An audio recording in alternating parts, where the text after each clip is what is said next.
Today I want to talk to you about my idea about how we can make a better client for data transfer. So the first point is the data transfer right now in IPFS is not that great. We have two things about speed that is important. We have latency and time to first byte. So the question of when I want some data, how fast does the transfer actually start? I've put a check mark here, not to say it's perfect, but that it's a widely known problem, and we have many people already working on it. And the second stuff is throughput. When you download the data, how fast does the data actually comes to you? So to explain differently, latency impact, how fast can you download small files, and throughput is how fast that you download bigger files. I have a disexample website called ipfs.io. I check how many people are providing it right now. And you can see the result is almost 400 people. That's a lot of nodes that have this website. So you would think that with 400 people, I could download this website extremely fast, like BitTorrent does, where I connect to many, many people. So I tried to download it, and the speed is 2 megabytes. It's not relevant. Why? I think most of this is due to the way Bitswap is built. As Deer explained previously, the Bitswap protocol is request block, and you give me block. And that's the actual interface we have in the Kubo code today. This is not great because it doesn't really represent how we use the data.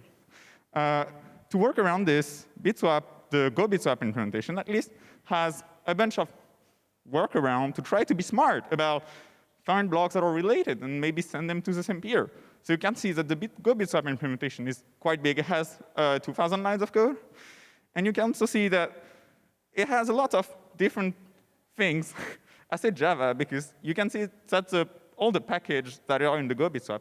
And you have like block presence manager, message queue, notification, provider query manager, bunch of stuff that tries to fix one problem. And the way I kind of put it is that Go Bitswap was built trying to, like, they built a simple client and then made it better and keep improving on that. Like, find a new problem, OK, fix the problem. And I think we need to go back to the start and completely rewrite the client with strategies that take care of all the problems from the start, instead of patching them one by one. The most important thing we have to change is also a thing that GraphSync does. It's a better API. So I don't want anyone to have to read code, but basically, instead of downloading blocks one by one, you download a block, and you give it a selector, which is the thing that Hannah talked about earlier, which gives you some part of the tag. And so that allows the client, the download client, and not the library, to know what blocks are interesting and to do better decision on that.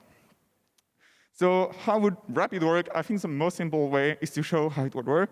So let's say this is a DAG, and we want to download it. The first node is yellow because we have learned about it, but we are not trying to download it yet. Now let's assume we do a DHT search. We find 2 nodes that have the block. So we are going to send a message of, hey, I would like that block. And so we have those blocks, which have K and J, which are the node that has this tag, and we want to download it. So this is a work list. So right now, both nodes are trying to send us the A block. And we'll say that K is faster. And so K already gave us the A block. So now J doesn't have any more work because K did it. And K will progress through the DAG, trying to go deeper and deeper. So now J updates, where we send to J, hey, by the way, we don't want A anymore. Please continue. So now K got D. And now the first interesting thing happened. Previously, on the previous slide, we see that the 2 nodes are red. That means that the nodes are racing for that block. Both nodes want the same block. But the situation we really want in is a situation where we divide the work, so where different nodes can work on different parts of the file.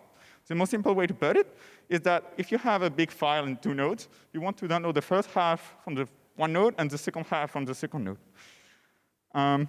So that's what's happening here. K has gone deeper on D and is now completely forgetting about B, at least temporarily. And hopefully it's like J will download B and K will download D. So now J has downloaded B, and you can see that J always tries to have 2 blocks in the want list. And one thing I have not touched on yet is that the want list has priority. So we can see that even though F is red, that means that the two nodes wanted, it's quite low in the priority list. We see the priority higher is worse. Programmers, we do that sometimes. So the both one will first try to download the block they are not conflicting on, and then continue to the more conflicting blocks. So one question that might happen with the example I've seen is that we have many cases where we have red nodes. So nodes that might, if the two nodes are fast enough, you will download the same block twice.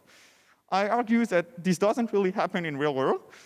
This is a capture of some random website, this.ipfs.io, which shows you the DAG structure. And as you can see, it's pretty big. We should have enough nodes that the conflict should be rare and only happen at the tail end where you're like at 99% of the file, and the node are just fasting for whatever is remaining.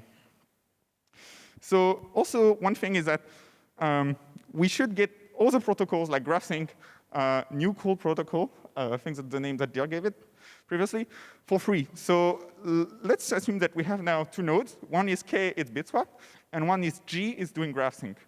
So because in GraphSync, it's a more server-driven protocol, we just ask for some CID and selectors, and the remote node keep pushing stuff. We have to be smarter about how we choose to pick our work. So right now, we are starting with G, and G is GraphSync, so it's just going to continue to do its thing. So G downloaded more stuff. So we can see that the most important stuff is that we are doing a depth-first search strategy. So when we download a new block, instead of downloading all the block at this level, we try to race to the bottom of the DAG first. Because the deeper you go, the less likely you're going to find someone else. So the GraphSync node is going to continue going deeper and deeper. And so now we have Ks that just entered. So what K is going to do is pick the node that are the lowest in the priority of G. So we cannot choose a priority of GraphSync because it's negotiated when you send a selector.